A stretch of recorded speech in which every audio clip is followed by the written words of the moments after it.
आप सब कैसे हैं? सब अच्छे होंगे, सब मंगल होगा, सब प्रसन्न होंगे। आज पहले हम प्राणायाम का मंत्र बोल लें।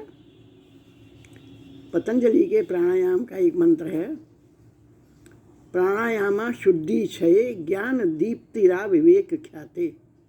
प्राणायाम से हमारी पूर्ण शुद्धि हो जाती है शरीर के इंद्रियों की। प्राणायामा शुद्धि क्षये ज्ञान दीप्तिरा विवेक ख्याति, ये चार चीज़ हमको मिलती हैं। प्राणायामा बहचा। दूसरा है, प्राणायाम का दूसरा मंत्र है गीताध्ययनम शीलस्य। ये गीता में लिखा हुआ है सबसे शुरू में। गीताध्ययनम शीलस्य प्राणायामा परस्य च नेह सन्ति पापानि पूर्वजन्म कृतानि च। गीता का अध्ययन करने से और प्राणायाम करने से हमारे पूर्वजन्म कृतानि, पूर्वजन्म के जो पाप है जो हमें पता नहीं है उनका भी क्षय हो जाता है। तो हम चलते हैं इन दो प्राणायाम मंत्र के साथ।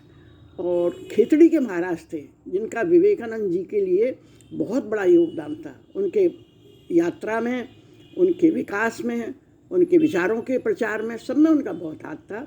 तो उन्होंने एक पत्र लिखा था, उसके जवाब में स्वामी जी ने उन्हें पत्र लिखा है, विवेकानंद जी ने। उसको हम देखते हैं। इसका हेडिंग है भारत का वैशिष्ट्य। जब जब धर्म की अवनति होती है और अधर्म बढ़ता है तब तब मैं पुनः धर्म स्थापना के लिए अवतीर्ण होता हूँ, जैसा कि हम सभी लोग जानते हैं और हमने कई बार सुना भी है ना। अब हम पढ़ते हैं, धर्म ही है भारत की वह जीवन शक्ति। और जब तक हिंदू जाति अपने पूर्वजों के प्राप्त उत्तराधिकार की स्मरण रखेगी तब तक संसार में ऐसी कोई भी शक्ति नहीं है जो उसका ध्वंस कर सके। इतिहास को जानना, इतिहास पुरुषों को जानना, ये हमारी जागृति का परिचायक है और उन्नति में भी बहुत सहायक है। जैसा कि यहाँ स्वामी जी कहते हैं, जो व्यक्ति हमेशा अपनी जाति के प्राचीन कार्यकलापों की आलोचना करता है, आजकल सभी लोग उसकी निंदा किया करते हैं। वे कहते हैं कि इस प्रकार निरंतर अतीत की आलोचना करने के कारण ही हिंदू जाति को नाना प्रकार के दुख और आपत्तियां भोगनी पड़ी हैं। किंतु अब स्वामी दूसरी बात कहते हैं, किंतु मेरी तो यह धारणा है कि इसका विपरीत ही सत्य है। जब तक हिंदू जाति अपने अतीत के गौरव को, अपने अतीत के इतिहास को भूली हुई है तब तक वह संज्ञाहीन अवस्था में पड़ी रही। और जब अतीत काल की जितनी ही आलोचना हो रही है उतना ही चहुं ओर पुनर्जीवन के लक्षण दिखाई दे रहे हैं। भविष्य को इसी अतीत के सांचे में ढालना होगा, अर्थात अतीत ही भविष्य होगा। जितनी आलोचना हो रही है उतना ही चहुं ओर पुनर्जीवन के लक्षण दिखाई दे रहे हैं। भविष्य को इसी अतीत के सांचे में ढालना होगा, अतीत ही भविष्य होगा। अतएव हिंदू लोग अतीत के इतिहास की जितनी भी आलोचना करेंगे उनका भविष्य उतना ही उज्जवल होगा। और जो कोई इस अतीत के बारे में प्रत्येक व्यक्ति को ज्ञान प्रदान करने की चेष्टा कर रहे हैं वे ही स्वजाति के परम हितकारी हैं। भारत की अवनति इसीलिए नहीं हुई कि हमारे पूर्व पुरुषों के नियम एवं आचार व्यवहार खराब थे, वरन उनकी अवनति का कारण यह था कि उन नियमों और आचार व्यवहारों का न्यायतः जो परिणाम होना चाहिए था उनमें उनको परिणत नहीं होने दिया गया। भारतवर्ष का इतिहास पढ़ने वाला प्रत्येक विचारशील पाठक यह जानता है कि भारत के सामाजिक विधान प्रत्येक युग के साथ परिवर्तित हुए हैं। जो हमें खास बात लानी याद कर रखनी है कि परिवर्तन इस जीवन का नियम है। आरंभ से ही ये नियम एक ऐसी विराट योजना के पूंजीभूत रूप थे जिसे क्रमशः भविष्य में फलीभूत होना था। प्राचीन भारत के ऋषिगण इतने दूरदर्शी थे कि उनकी ज्ञान राशि के महत्व को समझने में विश्व को अब भी सदियों तक प्रतीक्षा करनी पड़ेगी। और उनके वंशधरों द्वारा इस महान उद्देश्य को पूर्ण रूप से ग्रहण करने की यह अक्षमता ही भारत की अवनति का एकमात्र कारण है। और उनके वंशधरों को, ऋषियों के वंशधरों को इस महान उद्देश्य के पूर्ण रूप से ग्रहण करने की यह अक्षमता ही भारत की अवनति का एकमात्र कारण है। प्राचीन भारत सदियों तक ब्राह्मण और क्षत्रिय अपनी इन दो प्रधान जातियों की महत्वाकांक्षा की पूर्ति के लिए एक युद्ध क्षेत्र रहा है। एक ओर ब्राह्मण काल साधारण प्रजा पर क्षत्रियों के अन्यायपूर्ण सामाजिक अत्याचार को निर्मूल, एक ओर ब्राह्मण गण साधारण प्रजा पर क्षत्रियों के अन्यायपूर्ण सामाजिक अत्याचार को निर्मूल करने में दृढ़ संकल्प से डटे हुए थे। उस प्रजा को क्षत्रिय गण अपने धर्म संगत खाद्य के रूप में देखा करते थे, और दूसरी ओर भारत की एकमात्र शक्ति संपन्न क्षत्रिय जाति ने जनता को ब्राह्मणों के आध्यात्मिक अत्याचार से बचाने के लिए, जो वो ढोंग और पाखंड के रूप में आरोपित करते थे पब्लिक पे और प्रजा पर, बचाने तथा निरंतर बढ़ते हुए नए नए क्रियाकांड रूप बंधनों से उनको छुड़ाने के लिए, ये किसने किया? क्षत्रियों ने, के लिए कमर कसी थी। इनमें क्षत्रियों को कुछ परिणाम में सफलता भी मिली थी। दोनों जातियों का यह संघर्ष अति प्राचीन काल से प्रारंभ हुआ था। समस्त श्रुतियों में, श्रुतियों मतलब उपनिषद, वेद, समस्त श्रुतियों में यह स्पष्ट रूप से प्रकट है। कुछ समय के लिए यह विरोध कम हो गया जब क्षत्रियों तथा ज्ञान कांड के नेता श्री कृष्ण ने यह दिखला दिया कि दोनों विपक्षी दलों का मेल किस तरह हो सकता है, उसके परिणाम स्वरूप निःसृत हुई गीता की शिक्षा, जो दर्शन, उदारता एवं धर्म का सार स्वरूप है, उसके परिणाम स्वरूप उनसे उत्पन्न हुई गीता की शिक्षा, जो दर्शन, उदारता एवं धर्म का साक्षात स्वरूप है, किंतु संघर्ष का कारण तब भी विद्यमान था। अतः उसका परिणाम अनिवार्य था।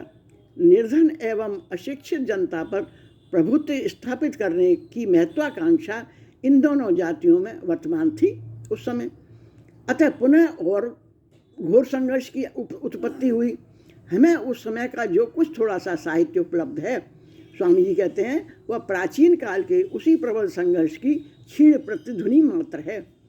किंतु अंत में क्षत्रियों की विजय हुई, ज्ञान की जीत हुई, स्वाधीनता की जीत हुई, कर्मकांड की प्रधानता अब और न रह गई तथा कर्मकांड का अधिकार हमेशा के लिए नष्ट हो गया। यह वही क्रांति थी जैसे हम बौद्ध सुधारवाद के नाम से अभिव्यक्त करते हैं।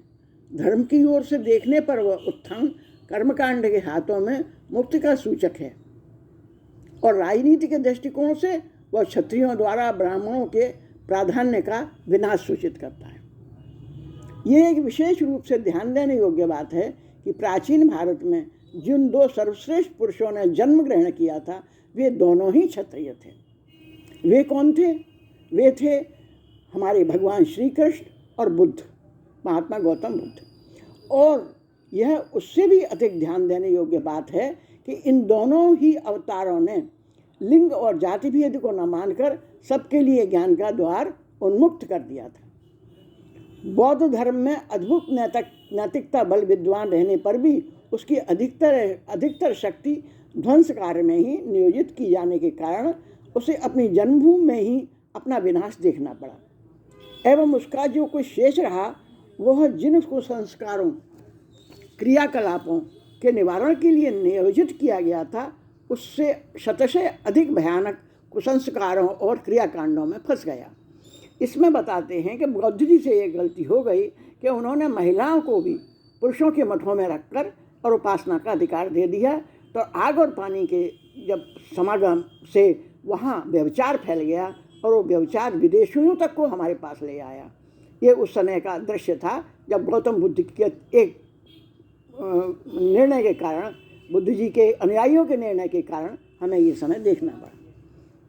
क्रियाकांडों में फंस गया। यद्यपि अधिक रूप से, आंशिक रूप से वह वैदिक पशु बलि, हाँ एक बात और कही है, यद्यपि आंशिक रूप से, थोड़े से रूप से वैदिक पशु बलि निवारण करने में बौद्ध लोग सफल हुए, पर उसने समस्त देश को मंदिर, प्रतिमा, यंत्र तथा साधुओं की अस्थियों से पूर्ण कर दिया। विशेषतः उसके द्वारा आर्य, मंगोल एवं आदिवासियों का जो एक विभिन्न विचित्र मिश्रण हुआ, उससे अज्ञात रूप से कितने ही बीभत्स समाचार संप्रदायों की सृष्टि हो गई। कारण एक वही था मुख्यतया, और भी दो एक कारण में सबसे बड़ा कारण यही था मुख्यतया। इसीलिए श्री शंकराचार्य और उनके मतानुयायियों ने सन्यासियों को उन महान आचार्य बुद्ध के इस विकृत रूप में परिणित उपदेशों को भारत के बाहर निकाल देना पड़ा। उनसे कह दिया कि आप बाहर चले जाओ, बाहर प्रचार करो, यहाँ पर इतना तमाशा मत मचाओ, समाज को इतना कुसंस्कारों से मत भरो।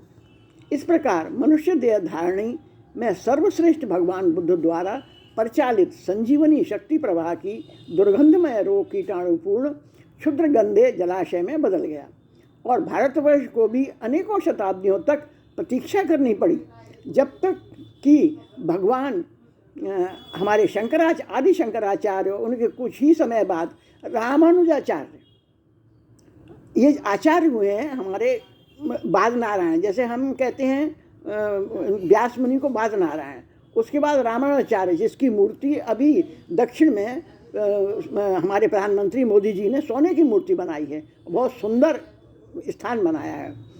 मुख्यतः तो जब तक आचार्य शंकर और उनके कुछ ही समय बाद रामानुजाचार्य और भद्राचार्य, ये सीरियल से हमारे यहाँ हुए हैं। हमारे भारत में ये तपस्वी हुए हैं जिन्होंने 3-3 साल तक के लिए समय को अपने तरीके से चलाया और सुंदर बनाया, समाज को सुंदर बनाया। भद्राचार्य अभिभूत हुए, पैदा हुए। इस बीच में भारतवर्ष के इतिहास का एक नितांत नया अध्याय प्रारंभ हो गया था। प्राचीन ब्राह्मण और क्षत्रिय जातियाँ लुप्त हो गई थीं। हिमालय तथा विंध्याचल की मध्यवर्ती वह आर्य भूमि, जिसने कृष्ण और बुद्ध को जन्म दिया था, जो महामना राजर्षियों, जैसे मालवीय महामना राजर्षियों, अच्छा ये राजर्षियों जो भद्राचार्य और ये रामानुजाचार्य, विंध्याचल के महामना राजर्षियों तथा ब्रह्मर्षियों की कीड़ा भूमि रही थी, उस समय नीरव रही, खाली रही।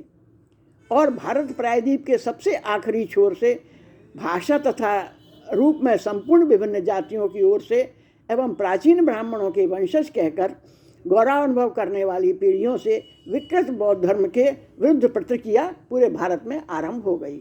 ये हमने कुछ भाग सुना और समय की सीमा है, मन है पढ़ने का, लेकिन फिर कुछ समय बाद हम पढ़ते हैं।